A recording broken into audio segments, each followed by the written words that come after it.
Hello guys, hello mga ka-Shopee sellers. I'm CJ Altonaga, your accountant for today. So, ang topic naman natin ngayon is 1701V 2018 for individuals, mixed income earners. So, mixed income earners na tayo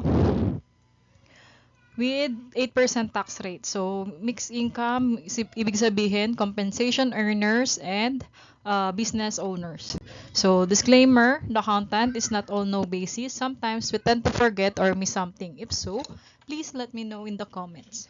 This video was created April 2025, and if BIR regulation after this date may affect the computation or filing. This discussion is for 1701V 2018 for mixed income earners, 8% tax rate. So, mixed income earner, may salary, and may business income. So, sa business income natin, ang ginagamit natin is 8% tax rate. Okay? Kung mixed income earner ka, hindi ka 8% tax rate, hindi pa para sa ito. So, what do you need sa ating ngayon? 2307 from suppliers. Sample natin ngayon is Shopee. At gagawin natin yung South Annual. So, 2316 from employer. Ito kailangan to kasi nga mixed income earner tayo. So, dito is for ating sa business natin. Dito is for ating salary or yung compensation natin. Okay? So, BIR forms offline V 7.9.1.2. So, lagi niyang i-check kung ano yung latest version. Di ko na-check kanina, sorry. So, alpha list data entry natin, ang version na natin is 7.4. So, third quarter, 1701Q kailangan din natin kasi may mga details tayo na need doon. So, sales for the whole year ang kailangan natin. Kasi nga, 8% tax rate tayo. So, sales natin for the whole year ay ang basis ng ating 8%. So, ito ang sample ng ating 2307 from supplier. So, ito yung bago nang kinuha kay Shopee. So, ang nakalagay pa rin sa kanya is WI 760 pero dapat WI 820 na siya. Pag nag-south kayo, WI 820 na siya mangyayari. So, wala na siyang WI 760. Okay? So, ayan, may nakalagay dyan sa Shopee. So, ang nag-payer name, Shopee. Pero tayo dito yan, payee. So, sa atin yan, claim natin yan as creditable income tax. Yan. So, saan natin siya makukuha? Sorry. From Shopee Seller Center, my finance, tsaka my income. Okay? So, ito siya. Yun na yung pinaka-latest. Ito na yung pinaka-latest na napansin natin na bumaba yung ating 2307. So, yun nga, mas maiga na naghintay tayo bago tayo magpasa. So, 2316 natin from ating employer. So, ayan siya. Dapat dito ay 2024. So, hindi ko pa nakukuha yung yung 2316 ko kaya wala pa ako pang example ng 2024. So, ganyan. Dapat may sign dito, tapos may sign dito. Then, employee's name, kayo diyan. Tapos, ito ang employer's information mo. So, ayan, nandiyan nakalagay. So, ito yung 2316, pinalaki ko lang, sorry. 2316 from ating employer, ito yan, dapat 2024, yan. Ayan. Dito makikita ang gross compensation natin, tapos mga non-taxable exempt natin, tapos ang total natin na taxable exempt taxable compensation income natin from present employer. Kung dalawa ang natin, employer natin, magkakaroon siya diyan ng amount dito, magkakaroon ng amount. Okay? So, ayan. So, yun muna. Applications to download natin. Go to BIR. Sorry. BIR forms offline. Go to bir.gov.ph. Click e-services. Choose electronic bureau. Yan. Ito. Then, click the hyperlink. Asan ang hyperlink? Na here. Yan. Kasi mapupunta kayo dyan. Tapos, ito yung alam nyo na yan. Download din. Basta yun na yan. Tapos, alpha list data entry. Go to BIR, yan, choose natin yung others, downloadable, choose, yan. Yung mga downloadables, pupunta tayo dito sa data entry, tapos mapupunta tayo dun sa ating, ida-download mo yung zip file, to, Yan. Open and follow the instruction to install. So, hindi ko na masyadong iyan. So, ayan, magkakaroon ka ng ganyan. So, for South Annual natin, gumawa ako ng bagong South Annual V7.4. 7.4. So, tingnan nyo na lang, mapapanood nyo na yan dito. Pero kung wala naman kayong 2307, kung no 2307, you don't need to watch this, okay? Hindi nyo na kailangan magpasa ng South. Pero for, ito, mga 230, mga 4, meron lang 2307, okay? Third quarter, so sa South, ang inaano lang natin doon is yung business income natin, okay? So, third quarter, 1701Q. Ito yung, kunyari, sample natin is, ito yung sample natin. So, mali to.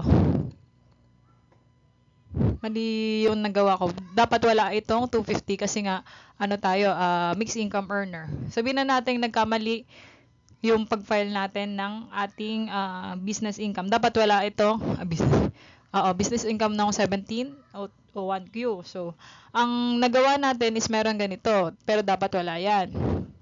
So, sample lang naman na ang total sales natin na cumulative for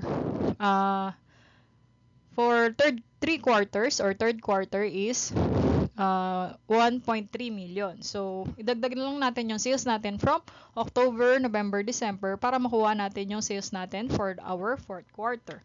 So, if upon recomputation, yung third quarter mo hindi siya parehas with your actual or mga nasulat sa books, pwede nyo namang ibahin yung magiging annual sales nyo. Pwedeng iba yan. Bakit ito?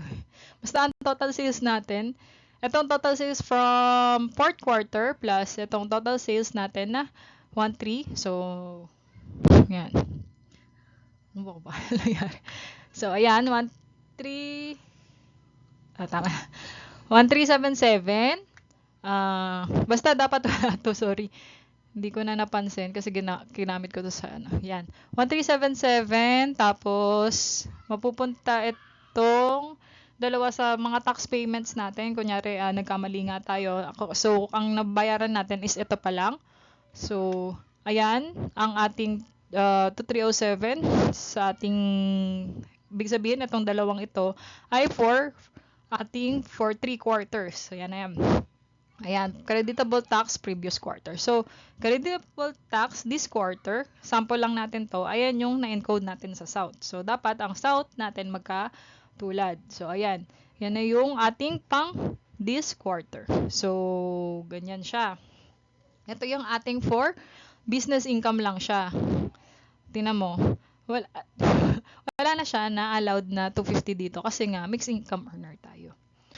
Ito naman yung 2316 natin from employer. Paano natin siya, ano yung kukunin nating details sa kanya? So, first off, dapat ito ay 2024. Sorry. Hindi pa ako nakakuha ng 2024 kaya wala pa yan. So, 2024, kukunin nyo yan kay employer. Dapat meron kayo yan at pinirmahan nyo yan. So, ayan. Basta meron na yung details ng, ayan, ang mahalaga din dyan, details ni employer mo. Ayan. So, ang kukunin natin dyan is itong gross compensation income natin, less yung non-taxable exempt natin. So, hindi siya kasama. So, ang total taxable compensation income natin is 598,756. So, ang total amount na withheld sa atin, tax withheld yung number 28, is yung 62,000. So, ito yung naging withholding natin or naging binayad na tax ni employer natin from our salary. Ito yung mga dineduct sa atin na tax. Okay? So, ayan, meron na tayo dyan. So, may computation na tayo lahat. Punta na tayo dito sa ating EBR forms package natin. So, lagay nyo lang yung details nyo. Ayan. Tapos, ang pipiliin nyo is 1701 V 2018. Tapos, fill up nyo lang. So, pagkatapos nyo ilagay yan, hindi kayo makakapasok dyan hanggat wala yung details dito. So, pagka na-complete nyo na yung details, mapupunta na tayo dito. So, ang gagawin natin, 2012, 2024, lagi niyong babaguhin kasi lagi nagbabago siya. Minsan nagto 2025 na siya. So, 2020, 24 natin. So, amended return ba? No. Then, ang pipiliin natin dito is single proprietor at compensation earner. So, mixed income tayo. So, kapag naano mo na yan dyan, so, iyaano natin nitong mixed income earner 8%. Okay? Then, kumpletuhin mo lang yung details na yan, civil status, ganyan. Okay? Tapos, pupunta na tayo sa ating second page. So, sa second page natin, second page natin, dito yung ating employer details. So, yan, name of employer tayo. So, ilalagay mo na dyan ang name ng employer mo. Saan mo siya makikita? Ito, employer name. So, dito siya. Meron pala ako dyan. So, delete ko muna yung mga ginawa ko. Yan, employer name. Tapos, yung TIN niya. Yung TIN ng ating employer. Yan, ilalagay natin dyan. So, ang gross compensation income ay ilalagay dito. Okay? So, ito na, no? Paano natin ilalagay yung details? So, sa 789, yun natin yung gross compensation or yung gross na salary natin. Yan, 789. Saan siya galing? So, dito siya galing sa 789, 100 sa 3A. Okay?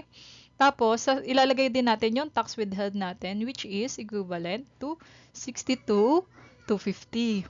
Okay? Tapos, yung non-taxable exempt natin is ito, less non-taxable exempt. Ito, isa lang kasi yung employer, kaya dito lang siya. Pero kung meron kang number 2, ilalagay mo din siya dito. Okay? Tapos, ito-total lang yan dyan. So, ayan. Sorry. Total non-taxable exempt natin is 190.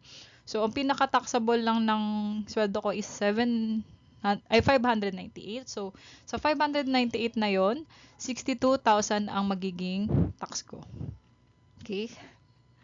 Then, dito na tayo sa ating page 3. So, sa page 3 natin, dito naman is ating business. So, si business natin to. Page 2 is yung page 2 natin is employer. So, ito is page 2. So, ito is page 3. Ayan. Page 3. Sa page 3 natin, dito sa number 26, ilalagay natin yung ating total sales for the year na siya. Kasi nga, annualize yung ating ginagawa. So, ayan, sorry. Ganun din siya. Ayan, parehas lang naman yan. 1694 tsaka 266. So, yun yung 260. So, yun yung ating gross sales. So, mapapansin nyo, wala na talaga siyang allowable deduction kasi nga, mixed income earner tayo. Not applicable if with compensation income. Nakalagay naman dyan na not applicable if compensation income with the compensation. So, tama ba yung computation natin? So, tama naman. Nag-round up. Okay? 135,541 para sa ating business. Yun yung 8% ng 1,600,000. So, yan. So, okay na tayo dyan. Hindi na natin kailangan itong schedule 2 kasi hindi naman tayo allowable itemized deduction. So, punta na tayo sa page 4. Sorry. So, dito naman tayo sa page 4 natin. Ito na yung page 4 tayo. So, saan po na tayo pupunta? Dito tayo sa part 6 na ating summary of income tax due. So, meron tayong total income tax due. Kasama na yan. Ito na yan, 62 plus 135 is 197. Yan. Pero, meron tayong tax payment. Yan. Ng first 3 quarters.